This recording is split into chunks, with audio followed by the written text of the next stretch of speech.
बच्चों, इससे पहले लेक्चर में हमने रिलेशन को पढ़ा था। आज उसी से रिलेटेड कुछ इम्पोर्टेंट क्वेश्चन डिस्कस करेंगे जो स्पेशली बोर्ड एग्जाम के लिए बहुत इम्पोर्टेंट है। आइए डिस्कस करें आगे के क्वेश्चंस और अच्छे से समझ आए कि रिलेशन क्या है। क्वेश्चन ले रहे हैं हम। क्वेश्चन है so that the relation R in the set A of the point in a plane given by R, this R is relation such that relation R में कौन कौन से एलिमेंट होंगे ऑर्डर्ड पेयर की फॉर्म में P, Q।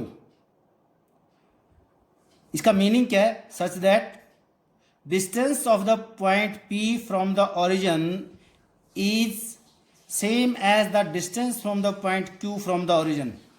यानी कि जो रिलेशन गिवन है, ये रिलेशन ऐसा है कि आपने ये चेक करना है कि अगर यहाँ मैं ऑर्डर पेयर के एलिमेंट P और Q लिखता हूँ तो इसका मतलब हुआ P का ओरिजिन से डिस्टेंस और Q का ओरिजिन से डिस्टेंस सेम होगा।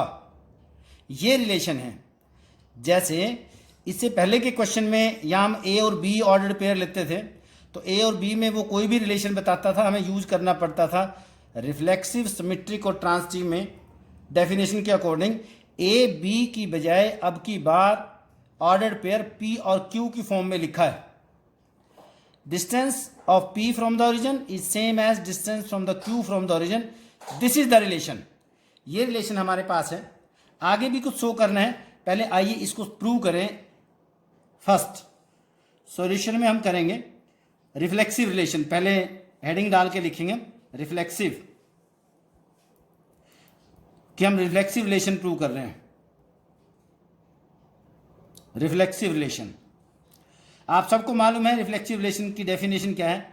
A, बिलोंग्स टू R, यानी कि उसी का उसी से रिलेशन हो। मेरा बच्चों A, B की बजाय एलिमेंट्स जो क्वेश्चन ने लिखे हैं वो P और Q लिखा है, तो हम दोनों जगह P और P यूज कर लें।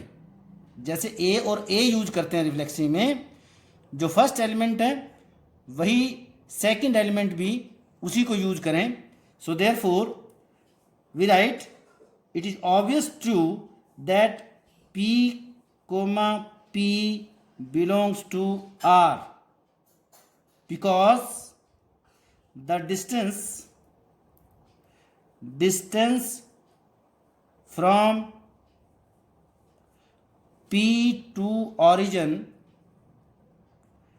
will always be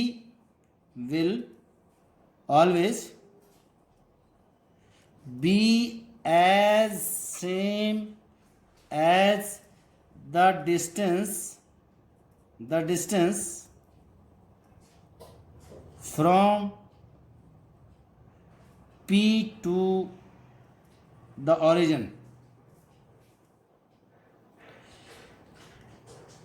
सपोज ये बच्चों ओरिजिन है, यहाँ कोई पॉइंट P है, P से ओरिजिन का distance is same as the distance from P from the origin. P का ओरिजिन से डिस्टेंस तो हमेशा ही सेम रहेगा। Therefore it means P, P belongs to R। Hence relation is reflexive. Hence relation is reflexive. It is obviously true कि उसी point का उसी से डिस्टेंस, फिर उसी पॉइंट का उसी से डिस्टेंस चेक करना, वो तो हमेशा ही सेम रहेगा। So therefore relation is reflexive. Second part पे जाएं। सेकंड में हम क्या प्रूव करेंगे? Symmetric relation.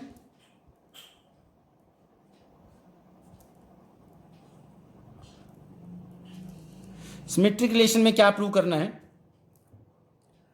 सिमेट्रिक रिलेशन में आपको प्रूव करना है, डेफिनेशन पे अगर जाएं, मैं डेफिनेशन से प्रूव करें। डेफिनेशन था A, B belongs to R implies B, A belongs to R। ये बच्चों डेफिनेशन थी। अगर A, B order pair relation का एलिमेंट है तो हमें प्रूव करना है B, A, B रिलेशन का एलिमेंट होगा। अब हमारे पास A, B की बजाय अब की बार P, Q है, तो P, Q now as if P Q belongs to R, according to question हमने एलिमेंट लेना है जो उसके ऑर्डर पेयर हैं गिवन क्वेश्चन में. If PQ belongs to R, this always implies that QP also belongs to R. Why? What does it means? PQ belongs to R, इसका meaning है कि P का ओरिजिन से distance same as the distance of Q from the origin. Exactly इसी को अगर हम reverse order में लिखें, the distance of Q from the origin will be as same as distance of P from the origin. यानी कि इस part में हम ये कह रहे हैं कि P का ओरिजिन से डिस्टेंस सेम है Q से ओरिजिन के डिस्टेंस के. और इसमें क्या कह रहे हैं, इसमें उसी सेंटेंस को रिवर्स ऑर्डर में बोल रहे हैं कि डिस्टेंस Q का जो ओरिजिन से डिस्टेंस है वो सेम है कि P से ओरिजिन का डिस्टेंस. सो ये भी ऑलवेज ट्रू होगा. रीजन लिखेंगे, because the distance of P from the origin is as same as the distance of Q from the origin.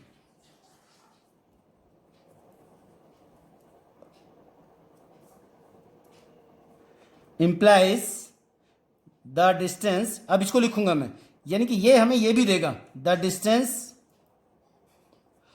of Q from the origin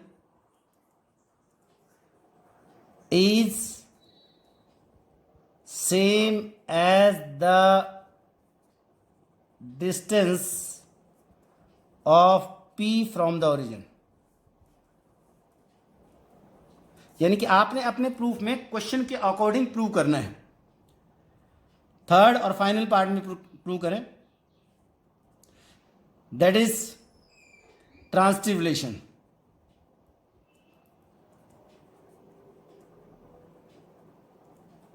यहां से प्रूव होगा, this implies that relation is symmetric. Now transitive relation. अब transitive relation में हमें एक और order pair लेना है कि P का ओरिजिन से डिस्टेंस सेम है Q से ओरिजिन के डिस्टेंस के, और Q का ओरिजिन से डिस्टेंस सेम है R का ओरिजिन से डिस्टेंस. यानी कि जो डेफिनेशन थी एक बार लिखें, हम लिखते थे इफ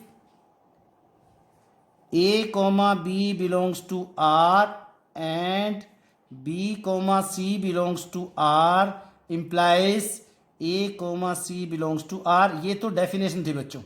अगर A, B रिलेटेड है R से, यानी कि A, B भी रिलेशन में है और B, C भी रिलेशन में है, तो आपको प्रूव करना था कि A, C भी रिलेशन में है, उसी रिलेशन का एलिमेंट है.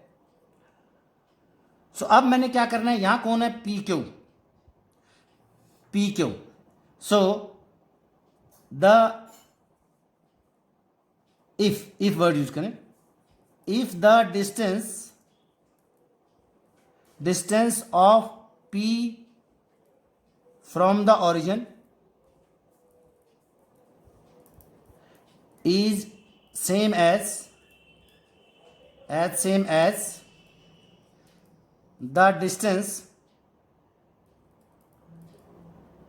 distance of Q from the origin, and the distance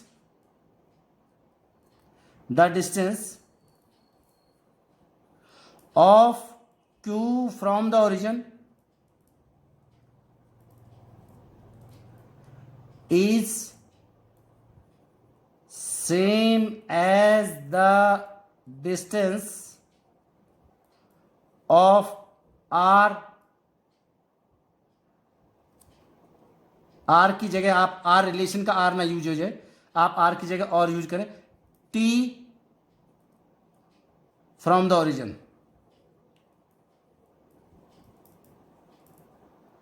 Therefore, the distance of distance of P from the origin will be same as distance of T from the origin. Therefore relation is transitive. समझने की कोशिश करें क्या लिखा है हमने कहा है कि पहले लेके चले कि ये P पॉइंट है, यहाँ कोई ओरिजिन है, P से बच्चों ओरिजिन का डिस्टेंस सेम है किससे, Q से ओरिजिन के डिस्टेंस के, Q से ओरिजिन के डिस्टेंस से सेम, और Q का ओरिजिन से डिस्टेंस, इस Q का ओरिजिन से डिस्टेंस सेम है कि T से ओरिजिन के डिस्टेंस के।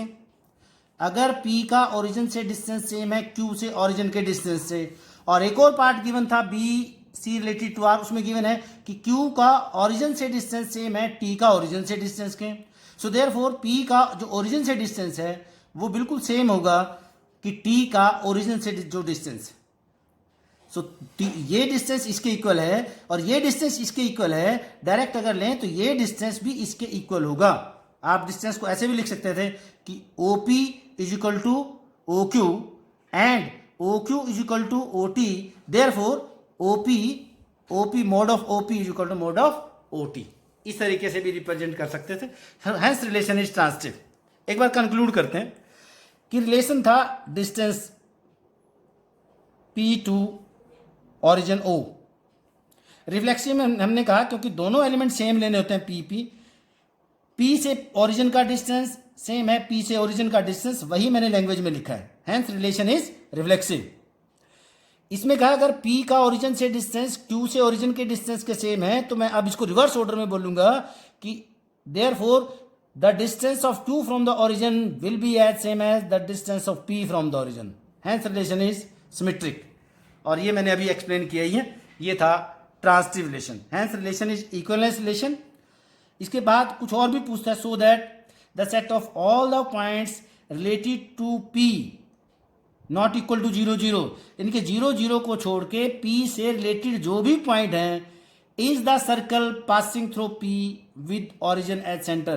कह रहा है आप ये भी बताइए कि जो P से रिलेटेड जो भी एलिमेंट्स आएंगे वो सारे दे लाइज ऑन द सर्कल, वो सर्कल पे लाई करेंगे।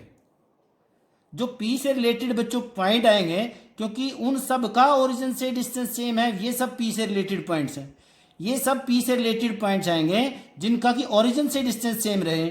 सो ऐसे ऐसे पॉइंट्स कौन आएंगे? So therefore they lies on the circumference of the circle with centre as origin. इसने नॉट इक्वल टू 0 0 यू लिखा है कि 0 0 तो यही पॉइंट सर्कल बन जाएगा अगर 0 0 को भी P से रिलेटेड लेंगे। ये P पॉइंट भी यहीं आ जाएगा 0 0 पे ही, तो उस केस में ये पॉइंट सर्कल बन जाएगा। उसको ये अवॉइड करना चाह रहा है। So therefore all the points related to P lies on the circumference of the circle.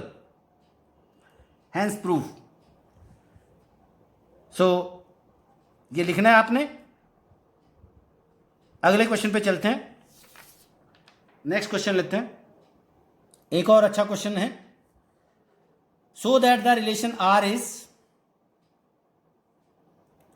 defined by on the set A and it is T1 T2।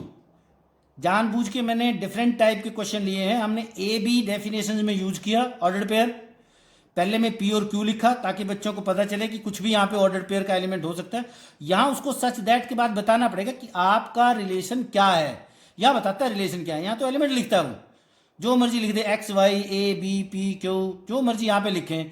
आपने तो यहाँ ध्यान देना है क्या T1 का T2 से रिलेशन है। ये कह रहा है T1 is similar to T2। कह रहा है जो T1 है T2 के सिमिलर है। कौन है T1 T2? Triangle, set of triangles में पढ़ रहा है।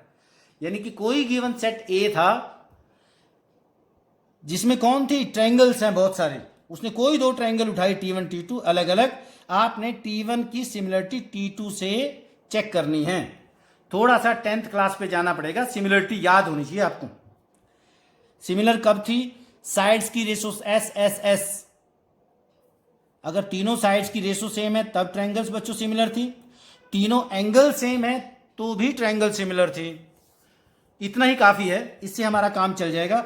हमें प्रूव करना है इक्विवेलेंस है, इसका मतलब पहले से ही गारंटी हो गई कि वो तो रिफ्लेक्सिव भी है, सिमेट्रिक भी है, ट्रांसटिव भी है।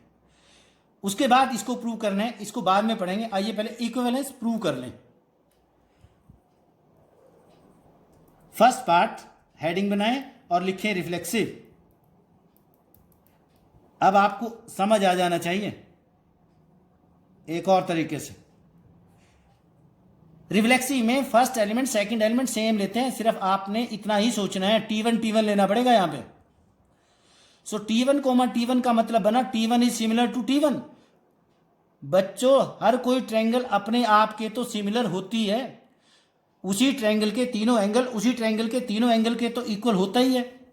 So therefore it is again obviously true every triangle is similar to itself. Reason में लिख देंगे because every triangle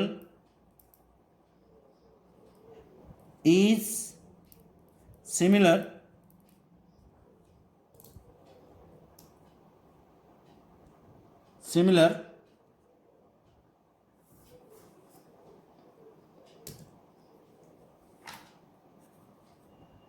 to itself. Therefore, T1 comma T1 belongs to R। देख लीजिए, अब की बार का सॉल्यूशन पिछले क्वेश्चन के सॉल्यूशन से थोड़ा सा अलग टाइप से लिखूंगा, जानबूझ के, कि बच्चों को यूं ना लगे कि एग्जैक्टली ऐसे ही लिखना होता है कि क्रैमिंग करें, हम इतनी लैंग्वेज कैसे याद रखें। जो आपकी एक्सप्लेनेशन है एग्जैक्टली वही आपने लिखना है, जैसे आप कंस्ट्रक्शन के क्वेश्चन में कंस्ट्रक्शन को लिखते थे। सो सेकंड पार्ट पे जाएं। Second is symmetric relation. Symmetric relation में आपने क्या करना है? If T1 is congruent to T2, sorry similar, if T1 is similar to T2 then T2 must be similar to T1। Exactly यही definition है symmetric की। सो इफ, पहले reason लिखें, if T1 is similar to T2 then triangle T2 must B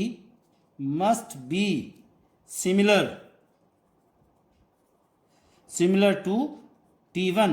hence definition लिखें, hence T1 comma T2 belongs to R implies T2 comma T1 belongs to R। यानी कि अगर T1 T2 relation में होगा तो T2 T1 भी relation का element होगा।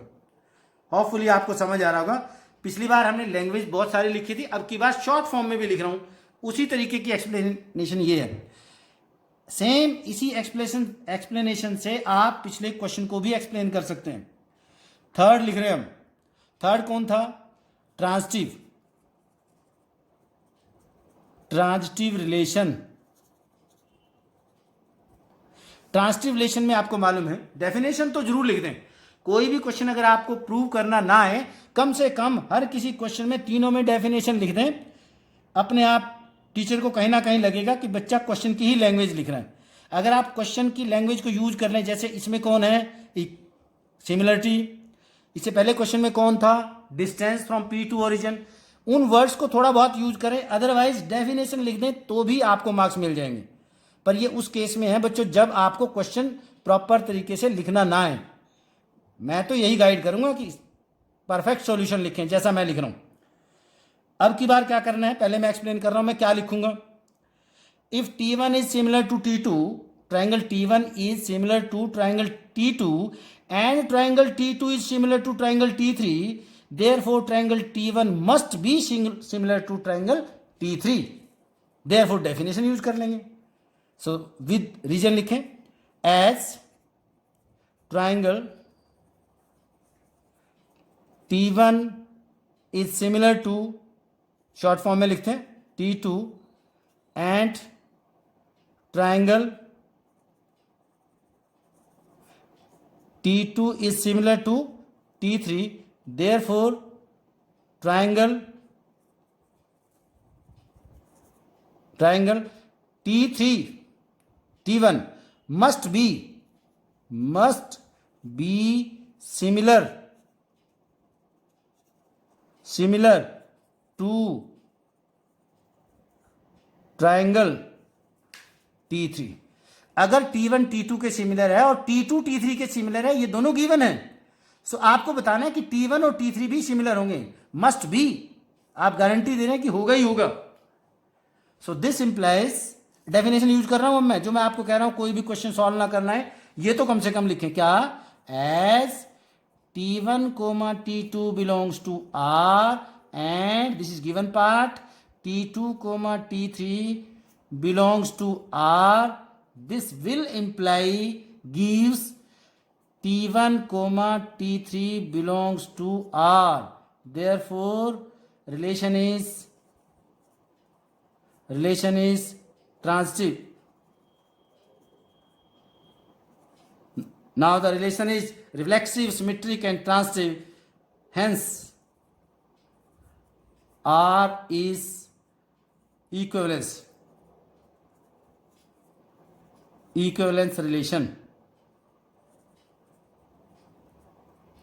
अब अगले पार्ट पे जाते हैं। इसी के सेकंड पार्ट में उसने क्या पूछा है, consider the three right triangles T1 with side 3, 4, 5, T2 with side 5, 12, 13 and T3 with sides 6, 8, 10। Which triangles among these three are related, इन तीनों में से कौन सी ट्रायंगल्स आपस में रिलेटेड हैं। रिलेटेड का मतलब इस रिलेशन से जुड़ी हुई है। इस रिलेशन में कौन है, सिमिलरिटी। आपने इन तीनों ट्रायंगल्स में देखना है, जो ये गिवन ट्रायंगल्स हैं जिनकी साइड्स गिवन है, कौन कौन सी ट्रायंगल सिमिलर है। क्या T1 और T2 की साइड्स की रेशो सेम है, 3/5 4/12 सेम होता है, नहीं होता। 5/13 चेक करने की जरूरत नहीं है, इसका मतलब T1 T2 के सिमिलर नहीं है। फिर T2 को T3 से चेक करें, क्या 5/6 is as same as 12/8, no. अब आप T1 और T3 की साइड्स की रेशो चेक करें सिमिलरिटी में, T1 और T3 निकालें, T1/T3 चेक करेंगे, 3/6 is equal to 4/8 is equal to 5/10, each equal to 1/2। Therefore triangle T1 and T3 are related, यानी कि ये दोनों ट्राइंगल रिलेटेड हैं क्योंकि ये रिलेशन से जुड़ी हुई हैं, दोनों सिमिलर हैं। T1 T2 के भी नहीं है और T2 T3 के भी नहीं है। T1 और T3 की रेशो सेम आ गई, साइड्स गिवन थी, so therefore they are related. ये फिर एक इंपॉर्टेंट क्वेश्चन था, होपफुली आपको समझ आ गया होगा। 10th क्लास का कॉन्सेप्ट सिमिलरिटी यूज किया, हर कोई ट्रायंगल अपने आप के सिमिलर होती है, यही लिखा है। अगर T1 T2 के सिमिलर है तो T2 भी T1 के सिमिलर होगी, तो सिमेट्रिक रिलेशन हो गया। ट्रांसिटिव में अगर T1 T2 के है और T2 T3 के है, ये दोनों गिवन पार्ट होता है हमेशा, आपको फर्स्ट और थर्ड को प्रूव करना होता है। तो आपने कह दिया कि T1 T3 के भी होगा, फिर तो यानी कि इसके एंगल इसके एंगल्स के इक्वल है और इसके एंगल्स के इक्वल है सभी एंगल्स, तो T1 और T3 के भी इक्वल होंगे, सो सिमिलर होंगी ट्रायंगल्स। ये बहुत इंपॉर्टेंट क्वेश्चन था। और आगे बढ़ते हैं, फिर एक क्वेश्चन लेते हैं।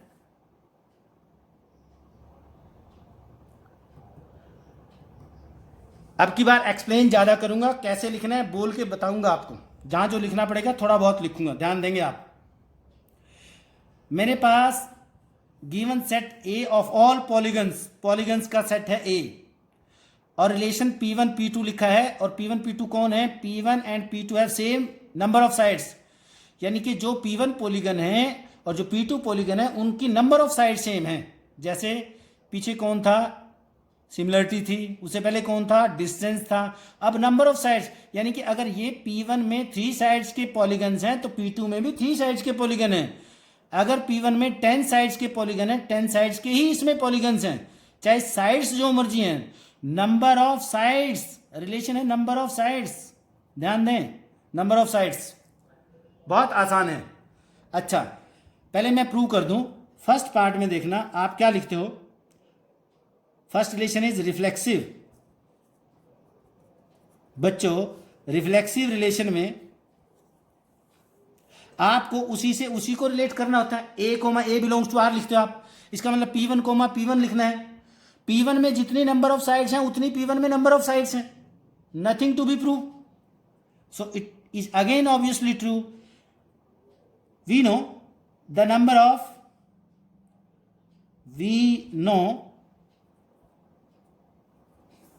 that number of sides in P1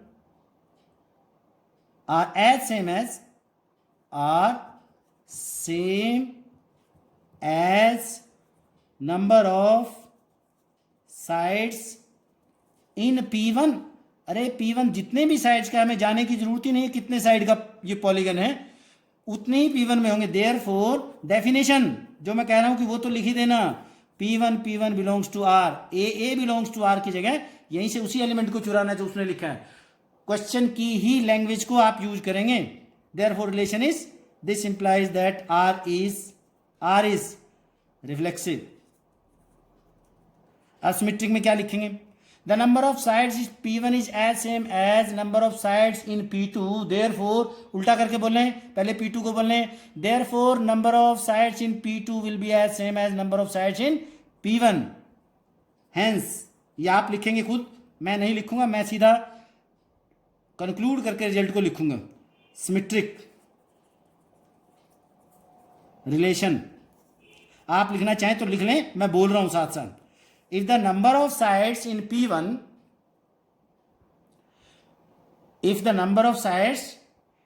P1 are as same as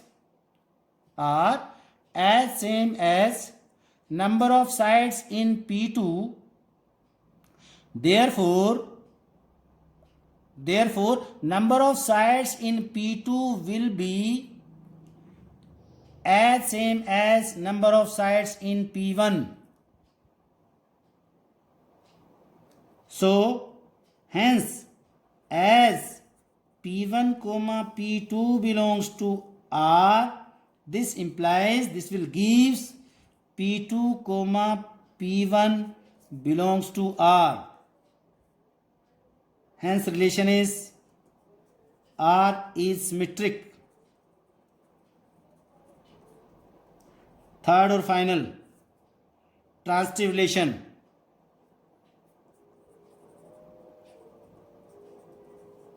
transitive relation इसमें मैं लैंग्वेज बोल रहा हूं, आप लिख सकते हैं, उसके बाद फिर लिखना है। लिखें आप। If the number of sides in P1 are as same as number of sides in P2, if the number of sides in P1 are as same as number of sides in P2 and number of sides in P2 are as same as number of sides in P3, number of sides in P2 are as same as number of sides in P3, therefore number of sides in P1 will be as same as number of sides in P3। Hence as P1 comma P2 belongs to R and P2 comma P3 belongs to R, this will give P1 comma P3 belongs to R। Therefore relation is transitive। इस तरीके से question की explanation को लिखना है। मैं अभी जो आपको बात बता रहा था, अगर किसी टिपिकल टाइप के क्वेश्चन में आपको ये जो लैंग्वेज मैंने आपको बोली है या मैं जो सॉल्यूशन एक्सप्लेन कर रहा हूँ वो लिखना ना आए, बहुत मुश्किल मान लो क्वेश्चन है। मैं आपको ये कह रहा था कि कम से कम बच्चों आपको डेफिनेशन तीनों की क्लियर है।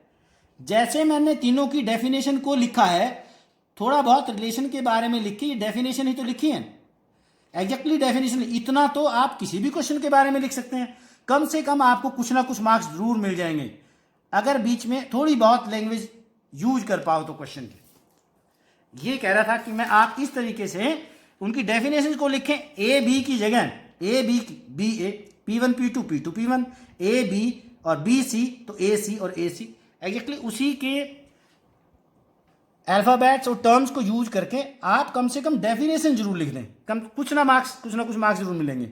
आगे भी कुछ कहा है उसने, फिर पूछ लिया इसमें question, what is the set of all the element in ए।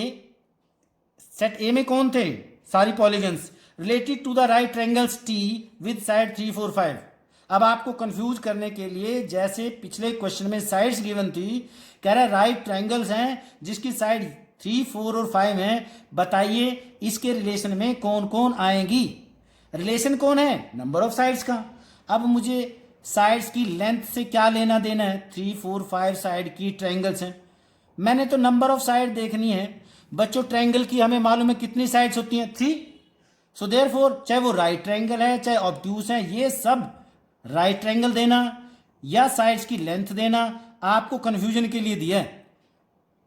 तो क्या आंसर आ जाएगा, इस रिलेशन में सारी ट्रायंगल्स आ जाएंगी चाहे कोई भी ट्रायंगल्स है, तो set of all triangles, second part का आंसर आ जाएगा set of all triangles, set of all triangles. क्योंकि नंबर ऑफ साइड्स हैं, ट्रायंगल्स की 3 साइड्स हैं, ये ट्रायंगल लेके चला है और इस रिलेशन में नंबर ऑफ साइड का रिलेशन है, सो सारी ट्रायंगल आ गई, वो इस रिलेशन से रिलेटेड हो जाएंगी। एक और बहुत सुंदर क्वेश्चन फिर समझने की कोशिश करें, कब तक नहीं समझ आएगा आपके, इतने क्वेश्चन करा देंगे आप, दूसरे क्वेश्चन जो हम नहीं कर पाएंगे यहाँ वो भी करने में कामयाब हो जाएंगे। फिर ध्यान देना, मान लेते हैं अभी भी आपको बहुत कम समझ आया, थोड़ा सा और ध्यान देना, फिर मैं एक और अच्छे तरीके से एक और क्वेश्चन को एक्सप्लेन करने की कोशिश कर रहा हूं। एक और अच्छा क्वेश्चन है बच्चों, क्या L be the set of all lines in xy plane and R is the relation on L। Plane में लाइन्स हैं L और एलिमेंट कौन बने, L1 L2, यानी कि कोई एक लाइन कोई दूसरी लाइन, और रिलेशन यहां लिखता है सच दैट के बाद इन दो लाइन्स में क्या रिलेशन है जो यहां पे लिखता है, इस रिलेशन में दोनों को पैरेलल की बात कही है, L1 is parallel to L2, ये रिलेशन है। बच्चों मैं यहीं से सारा क्वेश्चन एक्सप्लेन कर रहा हूं, फिर लिखूंगा, आप ध्यान देंगे। मैं रिफ्लेक्सिव में L1 और L1 लूंगा, तो क्या L1 L1 के पैरेलल है, क्या हर कोई लाइन अपने आप के पैरेलल होती है, यस। कभी आप दूसरे तरीके से इस डेफिनेशन को ना लें कि पैरेलल लाइन तो कभी मीट नहीं करती, यहां ज्योमेट्री में पैरेलल लाइंस का मीनिंग है उनकी डायरेक्शन से, स्लोप से। Every line is parallel to itself, therefore L1 L1 belongs to R। बोल दिया मैंने पूरा सॉल्यूशन, बाद में लिखूंगा फिर। रिफ्लेक्सिव, थोड़ा सा सोचिए मैंने क्या बोल रहा था, reflexive relation, because every line is parallel to itself, therefore L1 L1 belongs to R, L1 L1 belongs to R, hence relation is reflexive। दूसरा रिलेशन सिमेट्रिक, सिमेट्रिक रिलेशन, आप लिखेंगे if L1 is parallel to L2 therefore L2 must be parallel to L1। जब एक line L1, ये L1 L2 के parallel है तो L2 भी तो L1 के पैरेलल है, और सिमेट्रिक में यही तो लिखना है, if L1 is parallel to L2, if, क्योंकि फर्स्ट पार्ट गिवन होता है, if L1 parallel to L2, therefore L2 must be parallel to L1. This means as L1 comma L2 belongs to R, this implies L2 comma L1 belongs to R. उसी relation के member बन गए, क्योंकि ये भी parallel है तो ये भी पैरेलल होंगी. Third, transitive relation. Transitive relation में क्या है, फिर समझें कैसे लिखेंगे. यहां देखें, if L1 is parallel to L2 and L2 is parallel to L3, therefore L1 must be parallel to L3. यही लैंग्वेज आपने यहां लिखनी है. फिर मैं शॉर्ट फॉर्म में लिख रहा हूं, मैथमेटिकल फॉर्म में. If L1 parallel to L2 and L2 parallel to L3, therefore L1 must be parallel to, थोड़ा सा स्ट्रेस डालें, must be parallel to L3. This implies as, फिर डेफिनेशन है ये, L1 comma L2 belongs to R and L2 comma L3 belongs to R. This implies L1 comma L3 belongs to R. ये definition लिख दें. बिल्कुल इससे पिछले question में, जो इससे पीछे हमने डिस्टेंस का लिया था, उसमें लैंग्वेज लिखनी पड़ी, थोड़ा सा लंबा बन रहा था. बच्चों को अब समझ आ गया, आपने अपनी ही लैंग्वेज लिखनी है. यहां पे मैथमेटिकल लैंग्वेज यूज हो गई, इसलिए क्वेश्चन थोड़ा सा छोटा बन रहा है. Therefore relation is equivalence relation. Hence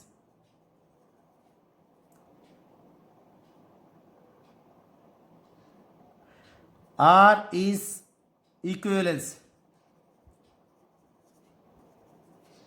अब कुछ पूछता है, यानी कि ये प्रैक्टिकल्स है, यूज कर रहा है इसको एप्लीकेशन की फॉर्म में. So that find the set of all lines related to this. इससे रिलेटेड सारी लाइंस निकाल लें आप. रिलेटेड का मतलब जो इस रिलेशन में है. इस रिलेशन में कौन है, पैरेलल. रिलेशन में क्या पढ़ रहे हैं, पैरेलल. और बच्चों आपको मालूम है कोई लाइन पैरेलल कब होती है, जब स्लोप सेम हो. और ये पहले ही लाइन बड़ी आसान तरीके से लिखी है, y is equal to mx plus C की फॉर्म में लिखी है. और इसका स्लोप कौन है, m की जगह कौन है, 2 इसका स्लोप है. तो आपने इसके पैरेलल लाइंस लिखनी है, सेट ऑफ ऑल लाइंस, वो सारी लाइंस लिखनी है, उन सारी लाइंस का सेट लिखना है जो इसके पैरेलल हो. देयरफॉर सेट ऑफ लाइंस बनेगी, set of lines parallel to given lines, parallel to given line, वो कौन बनेगी, y is equal to 2x plus k, where k is any real for all k belongs to R. इनके slope same रखें, k की जगह 1, 1/2, 3, 7, पाई, जो मर्जी हम कोई भी रियल नंबर लगा दें, स्लोप सेम हो जाएगा. क्योंकि ये पैरेलल की रिलेशन था तो इसके पैरेलल हमने लिखना है. अगर वो यहां थोड़ा सा चेंज कर दें, 2x plus 3y plus 8 is equal to 0, slope क्या होता है, मैं थोड़ा सा यहां लिख रहा हूं, सपोज किया उसने लिखा 2x plus 3y minus 8 is equal to 0, ऐसे लिख दिया. इसके पैरेलल थोड़ा सा चेंज करेगा क्वेश्चन को.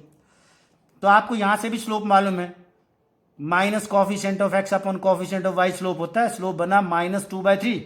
तो आप यूं लिख सकते हैं y is equal to -2/3 plus k constant, या डायरेक्टली लिख दें क्योंकि स्लोप यहीं से निकलता है, 2x plus 3y plus k is equal to 0.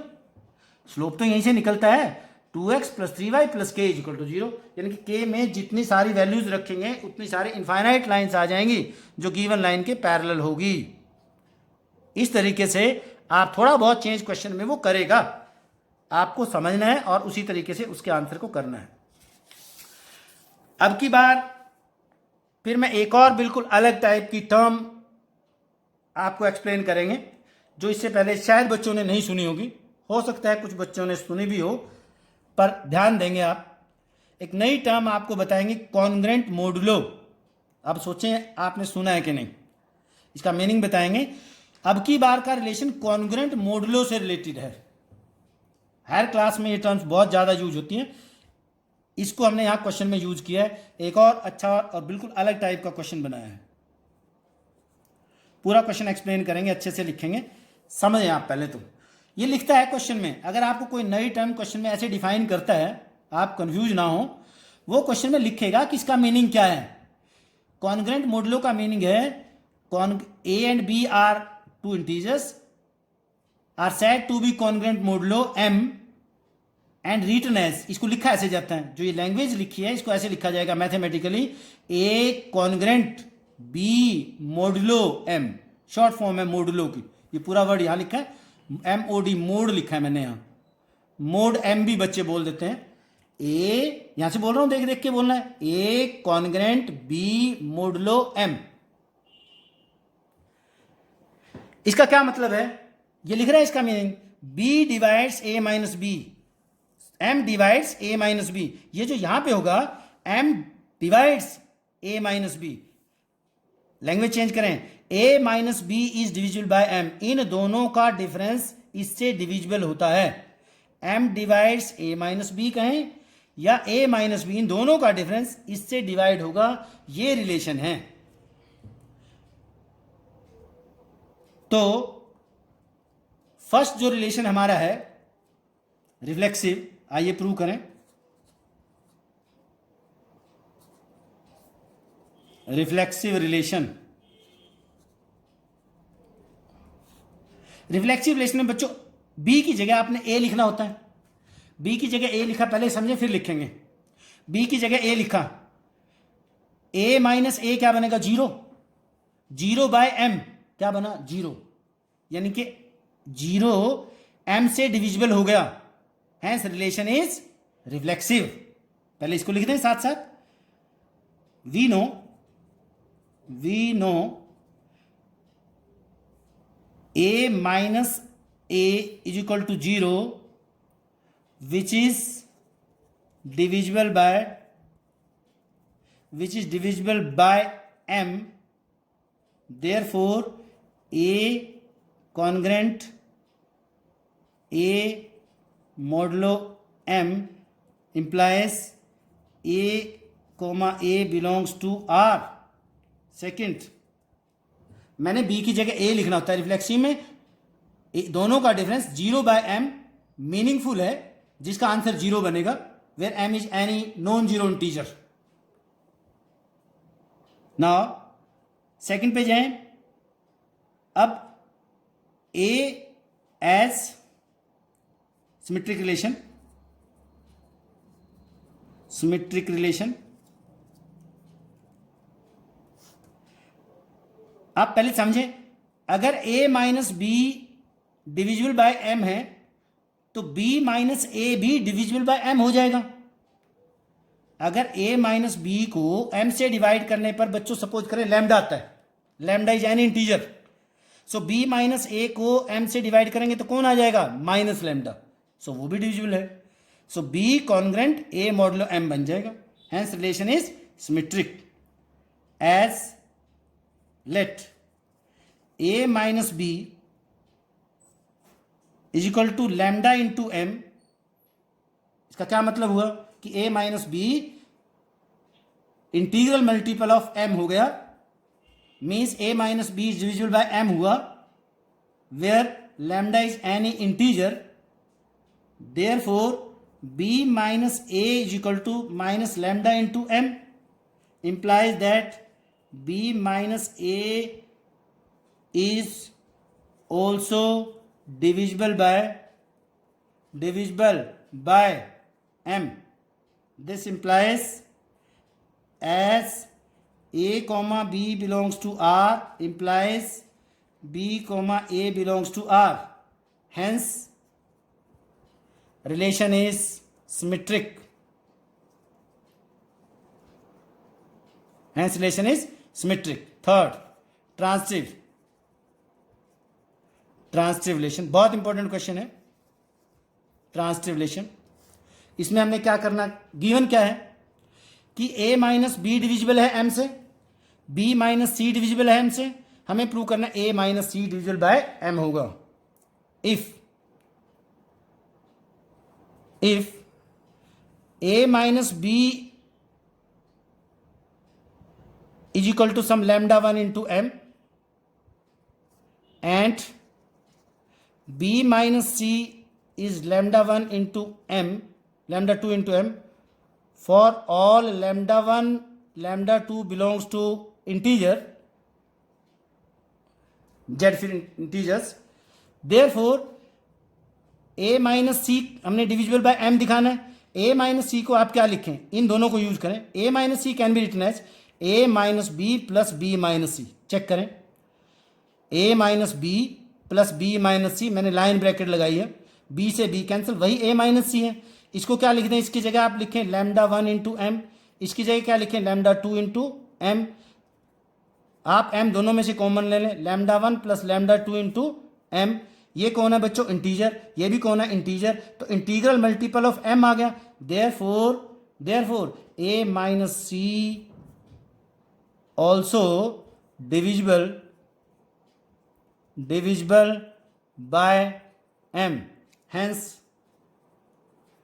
relation is transitive.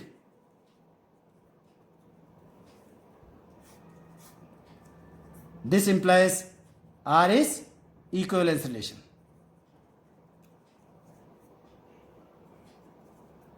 So hopefully आपको समझ आ गया होगा. 2 क्वेश्चन के और 2 मिनट में मैं हिंट दे रहा हूं, वो भी अच्छे क्वेश्चन है, आप निकाल लेंगे. सिर्फ एक्सप्लेन करूंगा, आप खुद निकाल लेंगे, क्योंकि एनसीईआरटी के ये एग्जाम्पल भी हैं, पर समझाने के लिए मैं लिख रहा हूं आपको. क्या क्वेश्चन है, R1 R2 इक्विवेलेंस रिलेशंस हैं. R1 और R2 दो इक्विवेलेंस रिलेशन है, सिर्फ एक्सप्लेन करूंगा, ध्यान आप देंगे अच्छे से. तो मुझे R1 इंटरसेक्शन R2 को इक्विवेलेंस प्रूव करना है.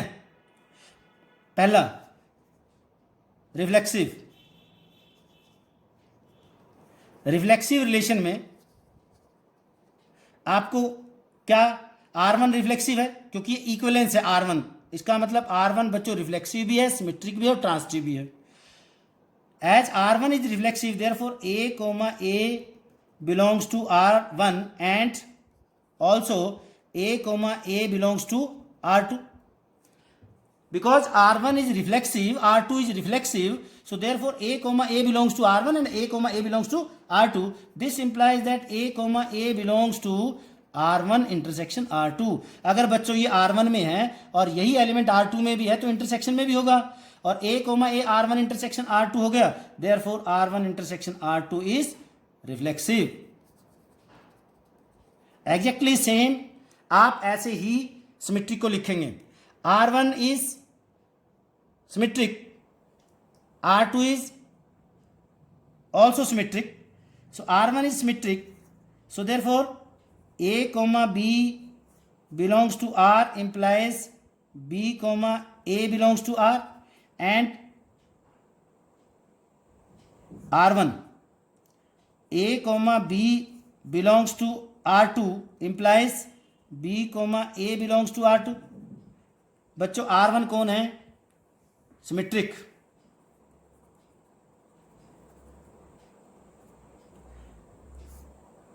R2 भी कौन है, सिमेट्रिक. सो इसने क्या दे दिया, therefore as a b belongs to R1 intersection R2, अगर वो इंटरसेक्शन में होगा तो b a भी उनकी इंटरसेक्शन में होगा, hence it is symmetric. Very similar. Transitive, transitivity में भी लिखेंगे आप ऐसे ही. थर्ड ट्रांसिटिव रिलेशन में as a b belongs to R1 and b c belongs to R1, this implies a c belongs to R1. Exactly same आप R2 के लिए लिखेंगे. सो दोनों से क्या कॉमन हो जाएगा, so therefore similarly for R2 आप लिखेंगे, जिससे बन जाएगा A comma B belongs to R1 intersection R2, कि A कॉमा B R1 में भी है, R2 में भी होगा, तो इंटरसेक्शन में भी होगा, and B comma C belongs to R1 intersection R2, this implies A comma C belongs to R1 intersection R2। Last question और देख लो, इसमें कौन है, ये एनसीईआरटी में एग्जाम्पल है, आप तीनों होमवर्क में मैं आपको दे रहा हूं, ये तीनों आपने, ये भी एक अच्छा क्वेश्चन है, प्रूव करना है कि x y related to u we.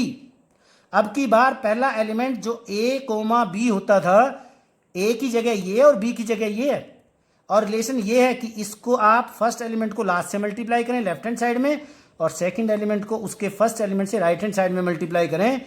Reflexive के केस में आपने एक्स वाई, और मल्टीप्लाई कैसे करें, इसके फर्स्ट को लास्ट से, इसका मतलब रिलेशन का बना एक्स वाई, ये एक्स और ये y multiplied by this y and this x.